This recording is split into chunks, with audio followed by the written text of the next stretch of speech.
We started the meditation session with a quote from Nisargadatta Maharaj. I'm just going to repeat the quote here. You want to know yourself. For this, keep steadily in the focus of consciousness. The only clue you have, your certainty of being. Be with it, play with it, ponder over it, delve deeply into it, till the shell of ignorance breaks open and you emerge into the realm of reality.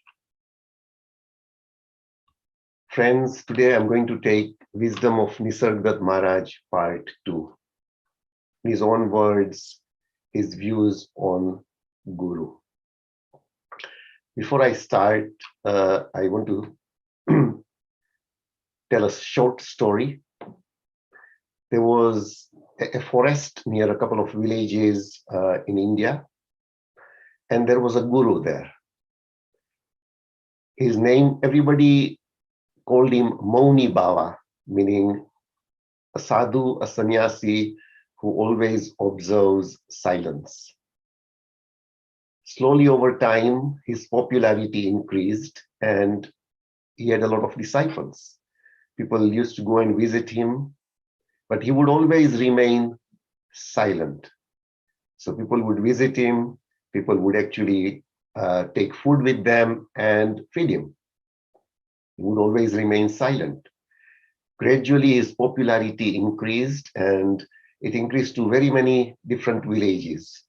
And a lot of people started becoming his disciples and people used to come and visit him. One day, some of the disciples went to the king and talked about the greatness of this guru. The king then one day decided, let me go and have his darshan. Let me go and visit this great Mauni Baba, this great sadhu, sannyasi, this great guru. So when the king goes to visit him, obviously, the king will be seated on an elephant. There will be so many horses, so many, soldiers with the king, and so many of his ministers. So it was like a big procession that was going to visit this guru. So when the procession started coming nearer where the guru was living in the forest, a lot of disciples ran to the guru and told him, there's a big procession coming here. The king is coming to visit you to have your darshan. The guru got excited. He couldn't contain his excitement. In his excitement, he said, he felt that he must look at this procession. So he actually climbed up a tree to look at this big procession that was coming to actually have his darshan. As the king came near to the guru's hut, he saw someone on a tree in orange robes. So the guru then asked his minister, who is this person? And his minister said, this person is the guru that you are actually going to see. The king was very intelligent. The king said, I am going to see or have darshan. I am going to see and have darshan of this guru, of this sadhu, of this guru, whilst he's on a tree trying to get my darshan. So immediately he asked his ministers and soldiers to go back to his kingdom, and he did not actually go and visit this guru. In this world, there are many, many types of gurus. So what does Nisargadatta Maharaj tell us about gurus? So initially he talks about himself. He says, by the grace of my guru, I have realized myself. The words are quite important. He says, grace and my guru. So he had a guru who gave him some instructions, and then he is saying that his realization is because of the grace of his guru. So we need to understand guru and grace, as we will after a few minutes. So he says, I have realized myself meaning he became enlightened. And his realization, what is his realization? His realization is that I know that I am not the body and therefore absolutely free.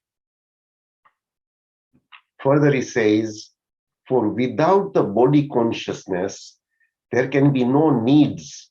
And so freedom is always present. So the most important thing that happened was he realized himself not to be the body. If you think about it, all the pain and the gain, all the sadness and the happiness, all the anxiety and the desires, everything relate to us identifying ourselves with the body. The moment that identification breaks, then there will be no needs and freedom is always present. So a disciple went to Nisargadatta Maharaj and said, but do I need a guru? What you tell me is simple and convincing. Nisargadatta Maharaj's messages have been very simple and very straightforward. So this disciple says, I shall remember it. This does not make you my guru. So what does Maharaj say? It is not the worship of a person that is crucial. It is not the worship of a person that is crucial, but the steadiness and depth of your devotion to the task. In humanity itself, we generally idolize people. We generally worship people who we feel are better than us, higher than us, have achieved something. On the path of spirituality, worship of people is not crucial. It's not important. In fact, it may even become an impediment. What is important is the steadiness and depth of our devotion to the truth. Maharaj says, life itself is the supreme guru because we are all the ultimate reality. He says, be attentive to its lessons and obedient to its commands. When we personalize our source, then we have an outer guru. When you take them from life directly, the guru is within. So the message he gives us is remember, wonder, ponder, live with it, love it, grow into it, grow with it, make it your own. The word of your guru, outer or inner. The most important message is put in all and you will get all. It is that trust in the words, which is the truth, the ultimate truth. And if we love into it, grow with it, make it our own, then we will get all. Then he talks about himself. I was doing it. All my time I was giving to my guru and did what he told me. So who can be a real guru? So Maharaj says, some people become gurus by having visions of gods. And this is very, very common. We heard, we heard a lot of people saying, I had darshan of Shiva, of Ram, of Krishna, of other gods, of deities, or Matajis. At night, I had vision in my dream. What Maharaj says is, these are illusory and illusions.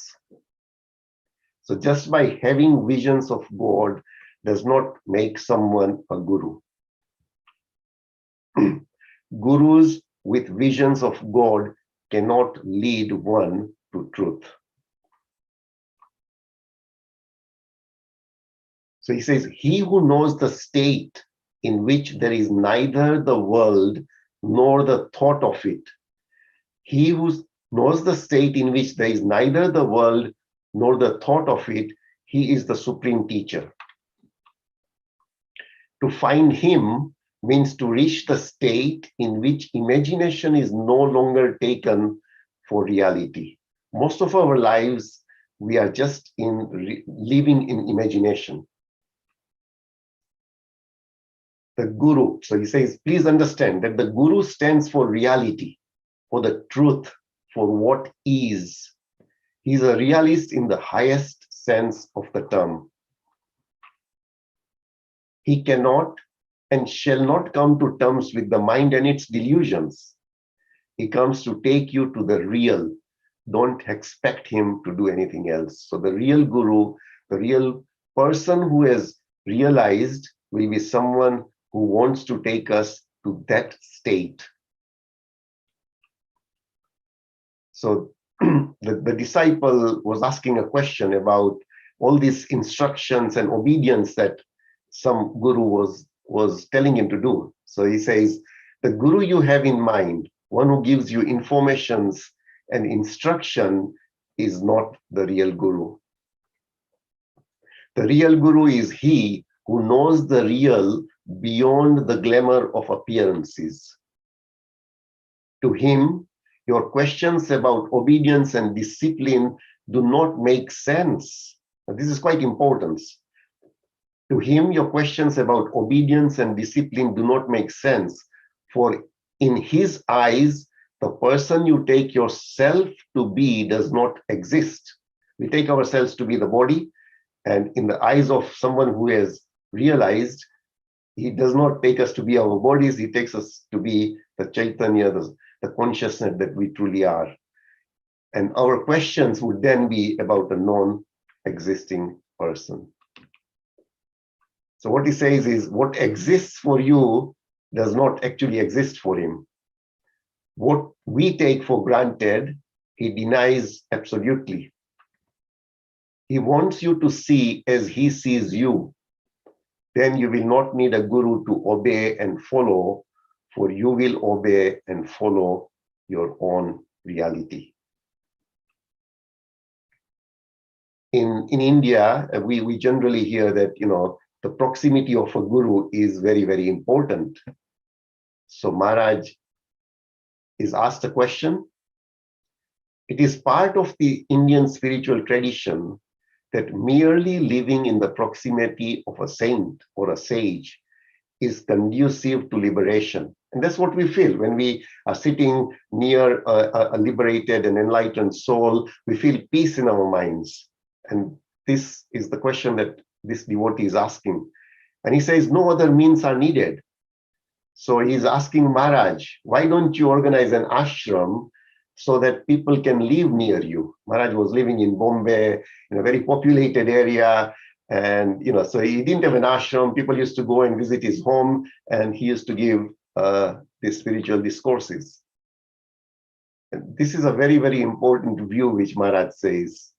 He says, the moment I create an institution, I become its prisoner. Truth cannot be contained in an institution and an organization. So he says, the moment I create an institution, I become its prisoner. As a matter of fact, I am available to all. Common roof and food will not make people more welcome.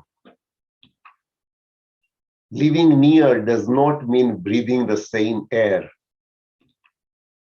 It means trusting and obeying, not letting the good intentions of the teacher go to waste. Have your guru always in your heart and remember his instructions. This is real abidance with the true. Physical proximity is least important. Then we talked about grace. So especially in the Indian sort of tradition, we tend to talk about a lot about grace of God or grace of the guru. So we need to understand what true grace really is. So the disciple asks, am I permitted to ask you, how did you go beyond the mind? So Maharaj replies, by the grace of God, of my guru. So the disciple asks, what shape did his grace take? He told me what is true. So the grace isn't a miracle which the guru actually performs. Grace is something which he tells us the truth, and this is the grace. And why is this considered as grace? So if you look at, if we look at all the number of scriptures and spiritual discourses and spiritual, treasures that are in this world, there is just so many. And it is very, very easy to really get confused and lose our spiritual path. So here he says, he told me what is true. So the disciple then asks him, what did he tell you? Maharaj replies, he told me that I am the supreme reality. So grace is when the Guru tells us about who we truly are. Grace does not mean that he is going to work a miracle on us. So then the disciple asks, what did you do about it? Maharaj replies, I trusted him and I remembered it. Is that all? Sometimes we feel that there is a lot of effort and a lot of things that we need to do to become enlightened. So this disciple asks, is that all? Maharaj says, yes, I remembered him and I remembered what he said. Again, this doubt arises in the disciple. He says, you mean to say that this was enough? And Maharaj replies, what more needs to be done? It was quite a lot to remember the Guru and his words. And then he gives us advice. He says, my advice to you is even less difficult than this. Just remember yourself. By what he says, what he means by remember yourself is not the physical bodies that we've got, but the inner being that we truly are. He said, I am is enough to heal your mind and take you beyond. Just have some trust. I don't mislead you. Why should I? Do I want anything from you? I wish you well. Such is my nature. Why should I mislead you? And finally, his final quote on Guru. He says, the greatest Guru is your inner self. Truly, he is the supreme teacher. He alone can take you to your goal, and he alone meets you at the end of the road. Confide in him, and you need no outer Guru. But again, you must have the strong desire to find him and do nothing that will create obstacles and delays. And do not waste energy and time on regrets. Learn from your mistakes and do not repeat them. Thank you very much. If there is anything that anybody would like to share, please feel free to unmute yourself and also to start your video. Thank you.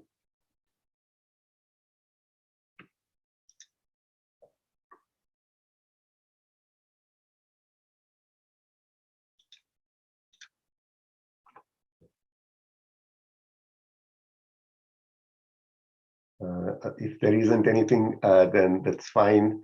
Let us get together again tomorrow in the morning at 6 o'clock Germany time, 5 o'clock. Yes, Madhaviji.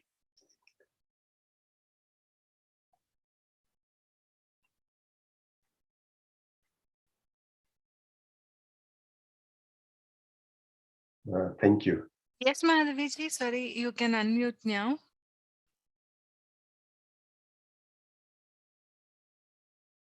Oh. You can unmute now. Yeah. Good evening, sir, and good evening, everyone. Good evening. Really, that's a really great a session we had, and I could really meditate so deeply, and it was very calm and soothing my soul, actually. And thank you so much. And about the Guru, what you said, to reach our inner Guru ourselves, that is really a great message, really. And we really need to find out ourselves, who's that Guru? Yeah. And I have one question on it. Sure. What is that we can really make or to meet that Guru in ourselves? Or what is it, a meditation, or is it to meet that inner guru of ourselves, what we need to do it actually, So, so what is the practice? different teachers have shown different methods. So as far as Patriji is showing is Anapana meditation. That is the only tool that he is showing to reach our own self, which is the guru. Yeah. So what happens is a physical guru or a scripture gives us the instruction. For example, do Anapanasati meditation. So then the meditation itself becomes our guru. And when we meditate and reach a no mind state, that is when we realize our own self, which is our true guru, which is our goal. Now, Nisargadatta Maharaj, his instructions were just focus on I am. And what I mean by I am is, he says, the physical body that we've got is perishable. So that is not what we truly are. So if we discard the personhood, who we physically are, and anything associated with the personhood, the degrees and the schools and the universities and the jobs and the family and the wealth and everything else, if we dissociate everything that has to do with the physical body, we still remain. I still am there. That I, that is what Nisargadatta Maharaj says, focus on that I, remain with that I. And what he says is, whatever is perceivable and conceivable, whatever has name, form, discard that, because that is unreal, and just continue focusing on that, and that itself will take you to enlightenment. What Ramana Maharshi and his sort of heritage, what they say is, try to find out who you truly are. So start when you, in Upanishads and Vedas, there is a concept of neti neti na iti, meaning I'm not this, I'm not this. So when we take out everything which we are truly not, which is everything in name and form, which is actually perishable, what remains is ourselves. And as we, whatever method one uses, one needs to stick to just one method and then have trust and faith and continue practicing it. Great. Thank you so much, sir. That was a wonderful explanation. And I could really understand and get to that point, actually. Yes, I will practice that. Thank you so much. Thank you. It's really great of you. Thank you. Nilimaji. Hi, Dinesh ji. Hi. It's really wonderful to hear, and all these sessions we come to know of various masters, the teachings from various masters, and this is really good. And especially the word which you said, like for example, when someone asked, "Do I really need a guru?" and Yes. then the guru answered, "Find the guru in everything that you do." Correct. And it was so true that we have to do in each and every small task that we do. And today's wisdom is really enlightening. Thank you so much, Dinesh ji, for all your efforts as well. Thank you very much. Thank you. Yeah.